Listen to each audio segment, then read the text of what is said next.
If we manage our funds, we can put living well at the top of the list. And then what's next? What's next is saving for the future. If you work with a financial expert, they can give you a great idea of how much of your income should go into saving or into investments, 401ks, annuities, insurance, however you want to put it together. Number two is putting away money for the future. Number three, make sure you're paying the minimums on your debt, the minimums on all of your loans. Make sure you're at least doing that. Why is that? Because if you don't pay at least the minimums, people come by and start taking stuff back, like the car, the house, or whatever you borrowed and you're not paying on, they'll come and get. So we're paying the minimums, all right? And so what else needs to be paid? Your regular monthly expenses.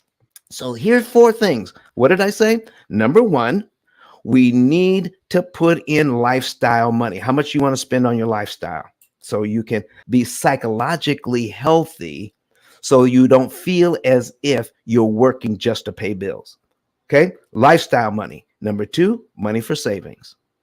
Number three, make sure you're paying the minimums on your debt. And number four, your regular monthly bills, food, electricity, gasoline, insurances, cell phone. Those things must be paid. All right. And then what's next after all that? If we're paying all of that, isn't that everything that we need to pay?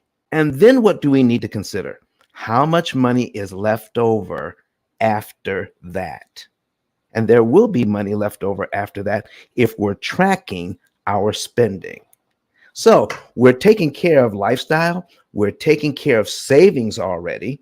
We're taking care of a lot of things already. We're making sure the payments are being made. And then we have some extra money that's left over. Let me give you an example of what is happening here. So those who are saying, don't put an extra dime towards paying off the debt, but make sure you're saving for the future and putting money, the right amount of money, towards building wealth, that's taken care of. So, ladies and gentlemen, if you are a financial planner and you're looking at the P.I.L.L method as something that's going to take away from building for the future, we do not. We don't want to touch a dime of that money. Build that money for the future and do it the right way. What we're looking at are the monies that are left over that most people just stick in the bank and love to look at. I have met people who are doing things right and have 10, 20, 50, 100, $200,000 in cash sitting in the bank because they're doing everything else right. And they don't have anything else to do with this discretionary spending. So let me give you an example here. And we're looking at the opportunity cost calculator with all of these loans. All right. And right now we're looking at November 1st because we can see 3 months at a time. There's November, December, and January. Look at that. Okay. So we're looking at $15,000 a month coming in. And then the program says, because of how you're spending, look at this. Do you see these little arrows here? This is the program saying, let's start. Here is the money you don't need for any other reason because you have the four big issues in here. You've done everything right. So let's take this $330.42 out of the checking account and put it into the savings account. And when we do that, we're just going to leave it there. We're going to get our $15,000 in. We're going to put it into the savings account. And we're going to put that into the checking account. And then we're going to pay the bills. We're going to pay the mortgage number 8, mortgage number 6, mortgage number 3. We're going to pay all the mortgages. They're going to pay the minimum auto insurance. We're going to pay the HELOC. We're going to pay the minimum on that. And we'll just keep paying the bills here. All right. Now look at this. As we get into the next month, the program says we're going to get another $15,000 in rental income, putting money away into the savings, putting money away into savings. And look at this. We're going to pay the HELOC to zero. Just take money out of the savings, not away from your budget, not away from the monies that are earmarked for building wealth, which we all should do. All right. But we're taking the money that is sitting in a bank account making 0.1%. Come on. $3,461.58 pay the HELOC to zero. And then out of all the mortgages, this program picked mortgage number 9 to put $3,996.96 on this particular mortgage. Let's see what happens when we do. We would execute that. Now, here is what most people do not realize what happens.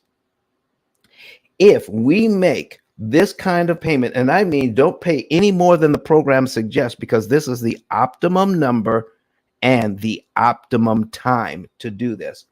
On this particular loan, by paying $3,996.96 on this loan, it saves us $46,513.03. In other words, if we paid this mortgage exactly like the bank wanted us to, making the minimum payments every single month, by the time we paid this loan down by $4,000, we would already have given the bank $46,513.03 just to pay the mortgage down by $4,000.